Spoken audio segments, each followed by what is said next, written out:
ஓம் முருகா போற்றி, கந்தா போற்றி. வேலுண்டு வினையில்லை, மயிலுண்டு பயமில்லை. என் அன்பு குழந்தையே, உனது வாழ்க்கைக்கு நானே பாதுகாப்பு. ஒரு நல்ல வாழ்க்கையை நான் உனக்கு அமைத்துக் கொடுப்பேன். கலங்காதே என் பிள்ளையே, வருத்தப்படாமல் பொறுமையாயிரு.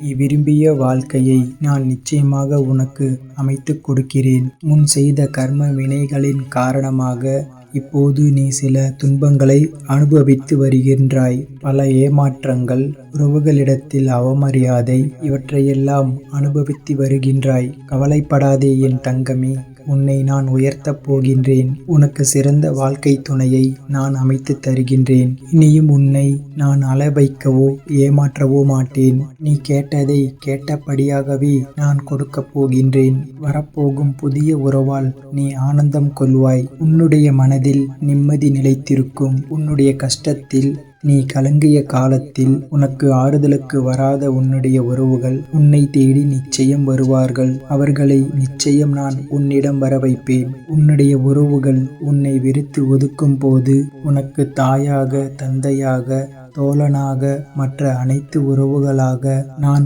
உன்னுடனே இருப்பேன். நீ உன்னுடைய அனைத்து சுக துக்கங்களையும் என்னிடத்தில் பகிர்ந்து கொள். நான் உனக்கு ஆறுதலாகவும் நல் வழிகாட்டியாகவும் இருந்து வெற்றி பாதையில் நான் உன்னை அழைத்துச் செல்வேன். என் செல்லமே, உன்னுடைய துணையாக நிச்சயமாக நான் உன்னுடனேயே இருப்பேன். எந்த சூழ்நிலையிலும் உன்னை நான் நிச்சயமாக தனியாக தவிக்க விட மாட்டேன். இதுவரை நீ உன் வாழ்க்கையில் அனுபவித்த துன்பங்கள், துயரங்கள் என அனைத்தும் போதும். அதையெல்லாம் என்னிடத்தில் நீ ஒப்படைத்துவிட்டு மகிழ்ச்சியாயிரு. உன்னுடைய முகத்தில் இதன் பிறகு நான் புன்னகையை மட்டுமே காண ஆசைப்படுகிறேன். நீ வெகு விரைவில் புதிய உறவு ஒன்றை ஏற்றுக்கொள்வாய். உன்னுடைய வம்சம் செழித்து விளங்கும். நீ நீண்ட காலமாக நடக்குமா நடக்காதா என்று தவித்துக் கொண்டிருந்த காரியம் இப்போது உனக்கு கைகூடி வரப்போகிறது.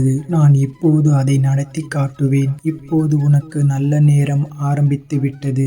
இதன் பிறகு உனக்கு அனைத்தும் நல்லதாகவே நடக்கும். வீணாக உன் மனதை போட்டு குழப்பிக் கொள்ளாதே. என்னுடைய வார்த்தைகளை முழுமையாக நம்பு. நிச்சயம் விரைவில் உன்னுடைய வாழ்க்கையில் அதிசயம் நிகழும் என் பிள்ளையே. அதை பார்த்த பிறகு நீயே என்னை மகிழ்ச்சியோடு தேடி வருவாய். இது நிச்சயமாக உன்னுடைய வாழ்க்கையில் நடந்தே தீரும். நீ நம்பிக்கையோடு இரு, நல்லதே நடக்கும். என் குழந்தையே, நான் உன்னை சரி செய்து வருகிறேன் என்பதை உணர்ந்து உன்னை திருத்திக் கொண்டு மாற்றி வருகிறாய். நல்ல விஷயம்தான். ஆனால் ஒரு விஷயத்தை மட்டும் உன்னால் மாற்ற முடியாமல் நீ திணறுகின்றாய். அது எப்படி என் கண்களில் இருந்து தப்ப முடியும்? மற்றவர்கள் உன்னை எப்படி வசைபாடினாலும் அவர்களுக்கு நீ செவி சாய்க்காதே. அப்படியே ஏதாவது ஒரு சூழ்நிலையில் அவர்களுடைய வார்த்தைகளுக்கு செவி சாய்க்க வேண்டிய சூழ்நிலை வந்தால், அவர்கள் தவறு செய்து விட்டாலும் மன்னித்து விடுங்கள் என்று நீ அவர்களிடம் இருந்து எப்படியாவது விலகிவிடு. ஏன் நான் தவறு செய்யாமல் அவர்களிடத்தில் மன்னிப்பு கேட்க வேண்டும் என்று தானே யோசிக்கின்றாய்? நீயும் அவர்களுக்கு சமமாக வாக்குவாதத்தில் ஈடுபட்டால் இறந்து போவது உன்னுடைய நிம்மதிதான். நீ வாக்குவாதம் செய்யும் சூழ்நிலை வந்தால் அங்கிருந்து அமைதியாக நகர்ந்துவிடு. உன்னுடைய நிம்மதியான வாழ்க்கையில்தான் உன்னுடைய மன நிம்மதி அடங்கியிருக்கிறது என் பிள்ளையே. மற்றவர்களை நேசிப்பதில் எந்த ஒரு தவறும் இல்லை என் செல்லமே. ஆனால் அவர்கள்தான் உலகம் என்று நீ இருக்காதே. அவர்களையே எப்போதும் சார்ந்தும் எதிர்பார்த்தும் இருக்காதே. நீ அப்படி இருக்கும் நிலையில் அந்த அன்பு எப்போதாவது ஒரு சூழ்நிலையில் குறைந்து போகலாம். அப்போது நீ ஏமாந்து உன்னுடைய வாழ்க்கையில் நீ வெறுமையை காண்பாய். நான் சொல்வதை நீ தெளிவாக புரிந்து கொள் என் தங்கமே. அதில் ஒன்றும் தவறு இல்லை. அன்பு செலுத்துவது எந்த ஒரு தவறும் இல்லை என் செல்லமே. ஆனால் அதில் ஒரு எதிர்பார்ப்பும் ஏற்படும். அந்த எதிர்பார்ப்பில் நீ சிக்கிக் கொள்ளாதே. உன்னுடைய அன்பு தவறில்லை.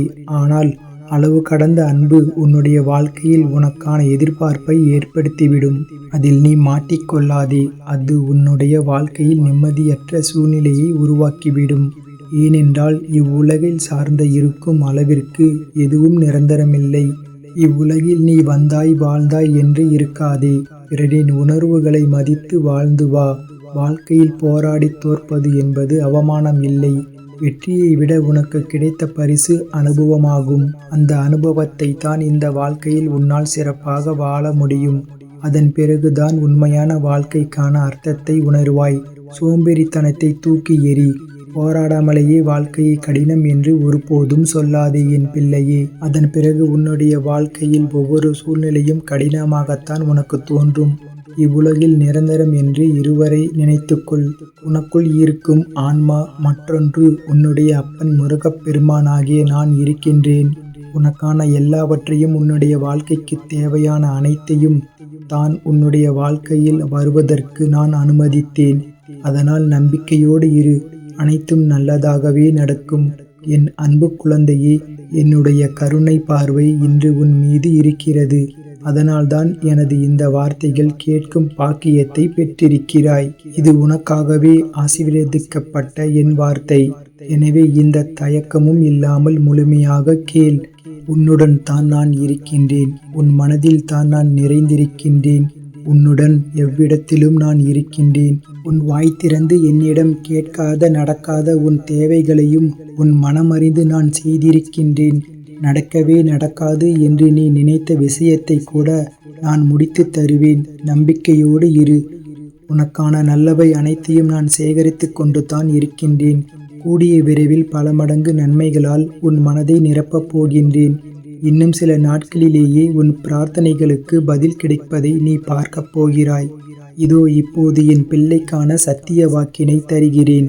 இரவும் பகலும் எப்போதெல்லாம் நேரம் கிடைக்கிறதோ, எவனொருவன் என்னை நினைத்து கொண்டிருக்கின்றானோ அவன் இனிப்பும் சர்க்கரையும் போல, அலையும் கடலும் போல, கண்ணும் ஒளியும் போல என்னிடம் முழுமையாக இருக்கின்றான். அப்படிப்பட்டவன் எதற்கும் பயப்பட தேவையில்லை. அந்த பக்திக்கும் அன்பிற்கும் ஈடு இணையாக எப்பொழுதெல்லாம் உதவி கூறி நிற்கின்றானோ அப்பொழுதெல்லாம் என்னுடைய உதவியை அவனுக்கு நான் அனுப்பி வைப்பேன். எந்த உருவிலேனும், எந்த வடிவிலேனும், எந்த நேரத்திலும் என் உதவி அவனை சென்றடையும்.